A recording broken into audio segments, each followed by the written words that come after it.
नमस्कार दर्शक बंधु आपण मानक पुणी एक नुआ गोटे भिडियो स्वागत। आशा करुँच आपण मैंने समस्ते भल थे। तो आज भिडियो आपण मानक बहुत ही इम्पोर्टाट होगापी जाऊँगी कारण ये भिडियो आम +2 बोर्ड एग्जाम 40 MCQ क्वेश्चन आलोचना करवा जोटा कि बहुत सिलेक्टेड क्वेश्चन। तो क्वेश्चन आलोचना करने पूर्व आम प्रथम क्वेश्चन पैटर्न जोटा हिस्ट्री रही है देखीदे। एथर आमर पड़ो 21टा पड़ो MCQ आमर 21टा पड़ो। तापर रही आमर देन तापर रही आमर 2 मार्किया पड़ो 7टी 14। तापर पड़ो 3 मार्किया आमर 3 मार्किया भी 7टी। तापर 8 मार्किया 3टी। एमती कि आमर 80 मार्क प्रश्न आसो। तो चलते आम आज प्रथम प्रश्न आलोचना करवा। तो आज प्रथम प्रश्न, गौतम बुद्ध केउठारे इहलीला संवरण करते? यार सठिक उत्तरटी हो कुशिनारा। अर्थात गौतम बुद्ध केउठारे निजर देह त्याग करते। सेकेंड नंबर प्रश्न होउछि, मेगास्थिनी केउ पुस्तक रचना करिसंती? यार उत्तर होउछि इंडिका। मेगास्थिनी इंडिका रचना करिसंती, इंडिका पुस्तक रचना करिसंती। 3 नंबर, कौटिल्यंक अर्थशास्त्र केउ मौर्य शासकंक शासन संपर्क में उल्लेख करते? चंद्रगुप्त मौर्य। यार उत्तरटी हो चंद्रगुप्त मौर्य। 4 नंबर प्रश्न, जैन धर्मर केते जन तीर्थंकर थिले? यार सठिक उत्तरटी होउछि 24 जन। प्रथम होउछि ऋषभनाथ बा आदिनाथ, 23 होउछि पार्श्वनाथ एवं 24 होउछन्ति महावीर। तापर 5 नंबर प्रश्न, केउ शिलालेखरे खारबेलंक कथा वर्णना कराଯାଇଛି? केउ शिलालेखरे खारबेलंक कथा वर्णना कराଯାଇଛି? यार सठिक उत्तरटी होउछि हाथीगुम्फा शिलालेख। देन 6 नंबर प्रश्न, आलाहाबाद प्रशस्तिर लेखक किए? हरिसेन। हरिसेन हेउचंती आलाहाबाद प्रशस्तिर लेखक। तापर 7 नंबर प्रश्न, जैन धर्मर प्रथम तीर्थंकर किए? टिके पूर्वर आम आलोचना करथिले जे ऋषभनाथ हेउचंती जैन धर्मर प्रथम तीर्थंकर। 8 नंबर प्रश्न, सम्यक विश्वास, सम्यक ज्ञान एवं सम्यक कर्म को जैन धर्मर कौन कहुए? यार सठिक उत्तरटी होउछि त्रिरत्न। 9 नंबर प्रश्न, नालंदा खनन कार्य किए करथिले? Doctor Spooner. यार सठिक उत्तरटी होउछि doctor Spooner. Doctor Spooner Nalanda खनन कार्य करथिले।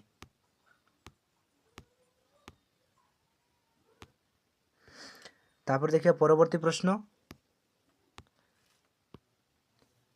कर्णाटकर श्रवणबेलगोला ठारे अवस्थित गोमतेश्वर नामक बाहुबलीर मूर्तिर निर्माता किए?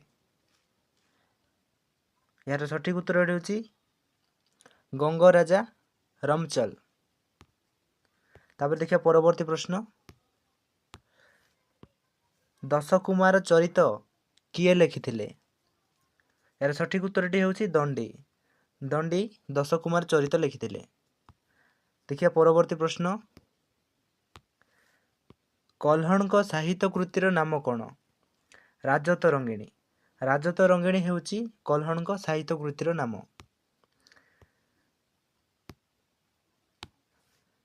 परवर्ती प्रश्न, मुद्रा राक्षसर रचयिता किए? विशाखादत्त। विशाखादत्त हेउचंती मुद्रा राक्षसर रचयिता।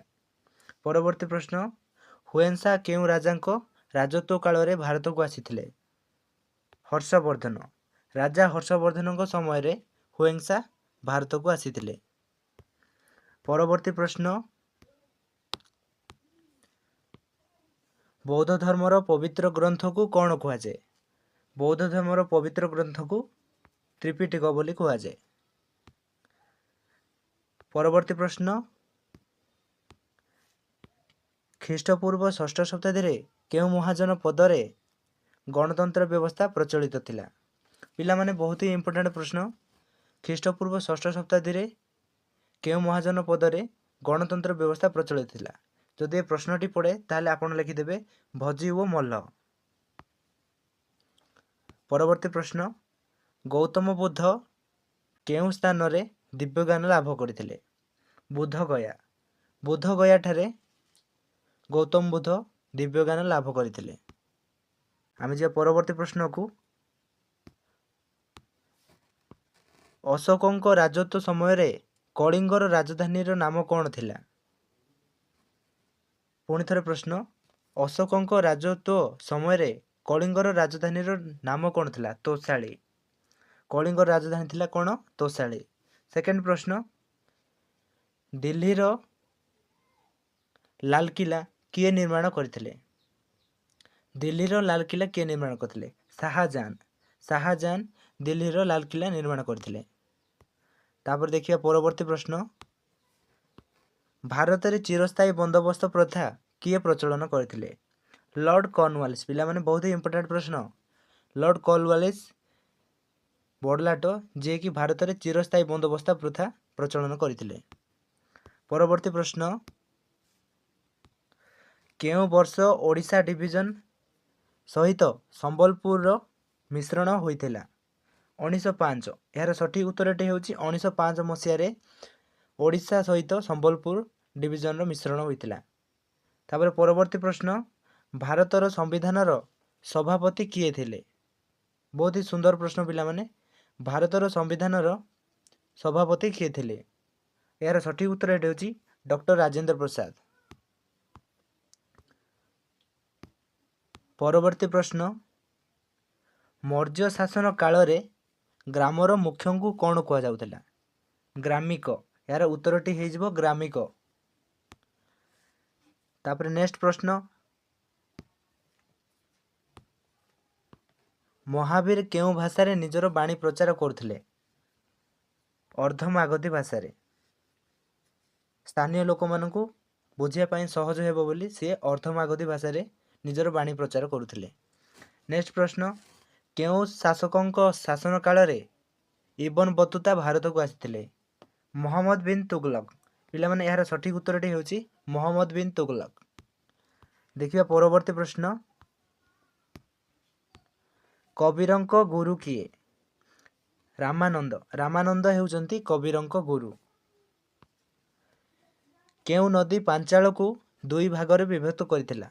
ପିଲାମାନେ ପରବର୍ତ୍ତୀ ପ୍ରଶ୍ନ, କେଉଁ ନଦୀ ପାଞ୍ଚାଳକୁ ଦୁଇ ଭାଗରେ ବିଭକ୍ତ କରିଥିଲା? ଭାଗୀରଥୀ। ଭାଗୀରଥୀ ନଦୀ ପାଞ୍ଚାଳ ମହାଜନପଦକୁ ଦୁଇ ଭାଗରେ ବିଭକ୍ତ କରିଥିଲା। ପରବର୍ତ୍ତୀ ପ୍ରଶ୍ନ, ସାଇମନ କମିଶନ ଭାରତରେ କେବେ ପଦାର୍ପଣ କରିଥିଲେ? 1928। ପିଲାମାନେ 1928 ମସିହାରେ ସାଇମନ କମିଶନ ଭାରତକୁ ଆସିଥିଲା।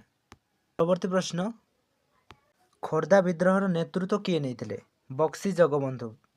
ବକ୍ସି ଜଗବନ୍ଧୁ ଖୋର୍ଦ୍ଧା ବିଦ୍ରୋହର ନେତୃତ୍ୱ ନେଇଥିଲେ। ସିପାହୀ ବିଦ୍ରୋହ କେବେ ସଂଗଠିତ ହୋଇଥିଲା? ପିଲାମାନେ ନା କ'ଣ 1857। 1857 ମସିହାରେ ସିପାହୀ ବିଦ୍ରୋହ ସଂଗଠିତ ହୋଇଥିଲା। ପରବର୍ତ୍ତୀ ପ୍ରଶ୍ନ ପିଲାମାନେ, ଭାରତରେ ପ୍ରଥମେ କେବେ ରେଳପଥ ନିର୍ମାଣ ହୋଇଥିଲା? 1853। 32 ନମ୍ବର ପ୍ରଶ୍ନ, ଭକ୍ତି ଆନ୍ଦୋଳନ କାହା ଦ୍ୱାରା ଆରମ୍ଭ ହୋଇଥିଲା? ଶଙ୍କରାଚାର୍ଯ୍ୟ। ଶଙ୍କରାଚାର୍ଯ୍ୟଙ୍କ ଦ୍ୱାରା ଭକ୍ତି ଆନ୍ଦୋଳନ ଆରମ୍ଭ ହୋଇଥିଲା। ନାନକଙ୍କ ବାଣୀ କେଉଁ ଗ୍ରନ୍ଥରେ ଲିପିବଦ୍ଧ? ଆଦି ଗ୍ରନ୍ଥ। ଆଦି ଗ୍ରନ୍ଥରେ ନାନକଙ୍କ ବାଣୀ ଲିପିବଦ୍ଧ। ପରବର୍ତ୍ତୀ ପ୍ରଶ୍ନ, କେଉଁ ପରିବ୍ରାଜକ ଜଣେ ଡାକ୍ତର ଥିଲେ? ଫ୍ରାଙ୍କୋଇସ୍ ବର୍ନିୟର। ଫ୍ରାଙ୍କୋଇସ୍ ବର୍ନିୟର ଜଣେ ଡାକ୍ତର ଥିଲେ। ପରବର୍ତ୍ତୀ ପ୍ରଶ୍ନ ପିଲାମାନେ, ଦୈବୀ ଚନ୍ଦ୍ରଗୁପ୍ତମ କାହାର କୃତି? ବିଶାଖଦତ୍ତ। ବିଶାଖଦତ୍ତଙ୍କ କୃତି ହେଉଛି ଦୈବୀ ଚନ୍ଦ୍ରଗୁପ୍ତମ। ପଞ୍ଚତନ୍ତ୍ରର ରଚୟିତା କିଏ ପିଲାମାନେ? ବିଷ୍ଣୁ ଶର୍ମା। ବହୁତ ହି ବଢ଼ିଆ ପ୍ରଶ୍ନ ପିଲାମାନେ। ବିଷ୍ଣୁ ଶର୍ମା ହେଉଛନ୍ତି ପଞ୍ଚତନ୍ତ୍ରର ରଚୟିତା, ଯେଉଁଟାକି ତୁମେ ପିଲାବେଳେ ପଢ଼ିଥିବ। ଦେଖିବା ପରବର୍ତ୍ତୀ ପ୍ରଶ୍ନ, ଅମିତ୍ର ଘାତ ଉପାଧି କିଏ ଧାରଣ କରିଥିଲେ? ବିନ୍ଦୁସାର। ଏହାର ସଠିକ୍ ଉତ୍ତରଟି ହେଉଛି ବିନ୍ଦୁସାର, ଯିଏକି ଅମିତ୍ର ଘାତ ଉପାଧି ଧାରଣ କରିଥିଲେ। ପରବର୍ତ୍ତୀ ପ୍ରଶ୍ନ ଦେଖିବା, ଆର୍ଯ୍ୟ ଆଷ୍ଟାଙ୍ଗିକ ମାର୍ଗର ଅନ୍ୟ ନାମ କ'ଣ? ମଧ୍ୟମ ପଥ। ପିଲାମାନେ ମଧ୍ୟମ ପଥ ଆର୍ଯ୍ୟ ଅଷ୍ଟାଙ୍ଗିକ ନାମର ଆର୍ଯ୍ୟ ଅଷ୍ଟାଙ୍ଗିକ ମାର୍ଗର ଅନ୍ୟ ନାମ ହେଉଛି ମଧ୍ୟମ ପଥ। ଦେଖିବା ପରବର୍ତ୍ତୀ ପ୍ରଶ୍ନ, ମହାବୀର ଜୈନ ଧର୍ମର 4ଟି ନୀତିରେ କେଉଁ ପଞ୍ଚମ ନୀତି ଯୋଗ କରିଥିଲେ? ଏହାର ସଠିକ ଉତ୍ତରଟି ହେଉଛି ବ୍ରହ୍ମଚର୍ଯ୍ୟ। ମହାବୀର ଜୈନ ଧର୍ମରେ ଯେଉଁ 4ଟି ନୀତି ଥିଲା ସେଇଠାରେ ବ୍ରହ୍ମଚର୍ଯ୍ୟ ଗୋଟେ ନୂଆ ନୀତି ଆଡ୍ କରିଥିଲେ, ଯାହାକି ବ୍ରହ୍ମଚର୍ଯ୍ୟ କୁହାଯାଏ। ଇତିହାସର ଜନକ କିଏ? ବହୁତ ହି ସିମ୍ପଲ ପ୍ରଶ୍ନ ପିଲାମାନେ, ସହଜ ପ୍ରଶ୍ନ, ହେରୋଡୋଟସ୍। ତ ଆଶା କରୁଛି ଭିଡ଼ିଓଟି ଭଲ ଲାଗିଥିବ। ଭିଡ଼ିଓଟି ଭଲ ଲାଗିଥିଲେ ଲାଇକ୍ କରନ୍ତୁ ଏବଂ ଆମ ଚ୍ୟାନେଲକୁ ସବସ୍କ୍ରାଇବ୍ କରନ୍ତୁ। ଭିଡ଼ିଓଟିକୁ ଶେଷ ପର୍ଯ୍ୟନ୍ତ ଦେଖିଥିବାରୁ ଧନ୍ୟବାଦ। ରହୁଛି, ଦେଖା ହେବ ନୂଆ ଗୋଟେ ଭିଡ଼ିଓରେ। ଜୟ ଜଗନ୍ନାଥ।